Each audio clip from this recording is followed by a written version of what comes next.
guys, it's Monday/Tuesday here on the Pagan Perspective, and this week we're talking about a whole bunch of stuff.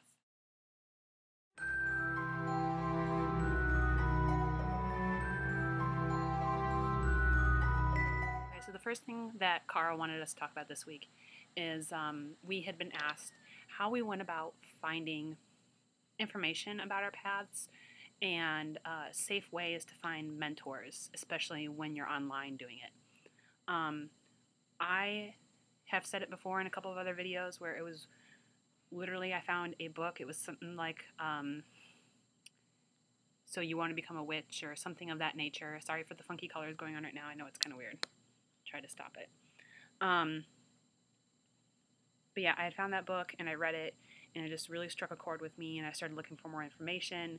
And I was lucky enough to be doing all this research and everything in San Diego, which is a very pagan, has a huge pagan community. I just happened to do a search online and stumble across the Village Witch, and they just happened to be starting up a year and a day class at that time, at basically a Pagan 101 course, and they just happened to have spots open, and it really all just kind of fell into place on its own, so I'm really just one of the lucky ones when it comes to that. As far as people out there that don't have that opportunity, that are in, a part of the world where they can't be quite as open, or there aren't open places for them to go to find mentorship or classes or information and what have you. As far as being safe online, oh man, it's hard to be safe online nowadays simply because of the things as how far people go to hide their true identity so that they can harm you in some way. So the best advice I can give for being safe is obviously not giving out personal information outside of an email address. Even then, I would suggest making an email address that is specifically for communication between you and your mentor outside of your everyday using, for family, friends, work kind of email. Then this way it's the information that they could possibly find on you is much more limited. I wouldn't suggest exchanging Facebook information, obviously mailing information or anything like that. Simply the internet isn't safe, and you just need to be smart about it. My dad used to be a cop, and when the internet first became really big, he was very adamant about explaining to me and my siblings really how dangerous the internet is, and it has progressively gotten worse over the years with technology. So I would say make a special email for correspondence between you and the person that you're looking to be a mentor on. Ask questions all the time. If this is someone who frowns on you asking questions, that should be a red flag, and I would suggest finding other means of someone to speak with. Witchvox.com is a great place to look for information and find links within a community or close by or even online. Searching on Facebook for groups that you can join is really helpful. Same with just Googling, trying to find a pagan forum to join. The internet is full of information at the same time. You just have to be smart about how you go about doing it. Even the same with in person. If you come across someone who says that they can be your mentor, and again, they're not willing to answer your questions because they are a third-degree Wiccan and you're a Dedicant, and how dare you ask me questions or question what I'm telling you. That to me personally would be a red flag. A mentor is supposed to explain things to you and teach you things, and if you've got questions that they can't answer, that they refuse to answer, then that to me seems a little fishy. Be aware that if you're finding someone in person as a mentor, if you're lucky enough to come across someone who can say they can be your mentor, if they don't have book suggestions, if they can't hook you up with other people, sorry, I know the color's going funky. If they go with your gut instinct on people, if you got a funky vibe from them, I would say don't bother with it. You're better off sticking to books and internet information than forcing yourself to try to vibe with someone who's got a bad energy against yours. Um, it's going to hurt you, it's probably going to hurt them, and you're not going to learn anything out of it. Can Has Productions had asked us a couple of separate little questions that they wanted us to answer. First question that they had asked was if we found casting a circle to be necessary, and I personally don't. When I first started reading and getting information and everything, I kind of felt like I was supposed to cast a circle, or like it was necessary, or it was a step or something like that. But my mentors have taught me that whether or not you cast a circle is really up to you. I don't cast circle. That's just not something I do. I will acknowledge the directions, but I don't go about and invoke the elements into my circle.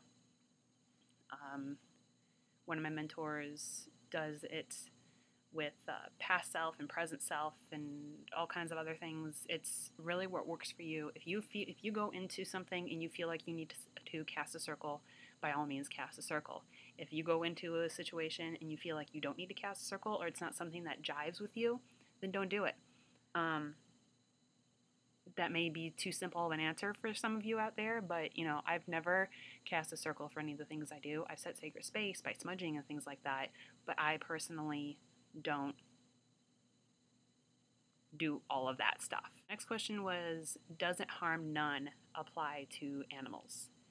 And first off, let me say that's a hard question for me to answer simply because I don't follow the Wiccan Rede. So the whole harm none concepts, ideas, and everything, I don't live by. I go by, if you don't hurt me or mine, I won't hurt you or yours. And that's just how I am. But if I did go by the Wiccan Rede, I would probably say that harm none does apply to animals as well, especially if you're looking into reincarnation. In that, if you look at it not as people and animals and so on and so forth, and just look at it as a soul, I think that's a better way to go about looking at it than to think that humans and animals are different.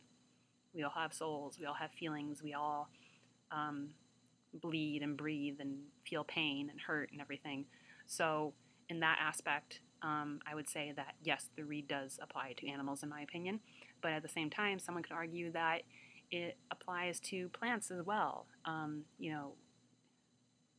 We all know that plants grow better when you talk to them and play music for them and everything like that. So there's obviously some kind of thing going on there. I'm not really sure. Again, I'm not Wiccan and I don't follow the Rede, so it's hard for me to comment on that. But I feel like, obviously, self-defense, harming an animal in self-defense is perfectly fine in my opinion. Hunting an animal for food, as long as you're using as many parts as possible, I think is fine. Doing it for pure joy or pleasure or just because, I think is not good. And yeah. And the last question was, does the athame have to be a double-edged knife or whatever? I currently don't have an athame, and the athame that I've been wanting to use is actually a military K-bar.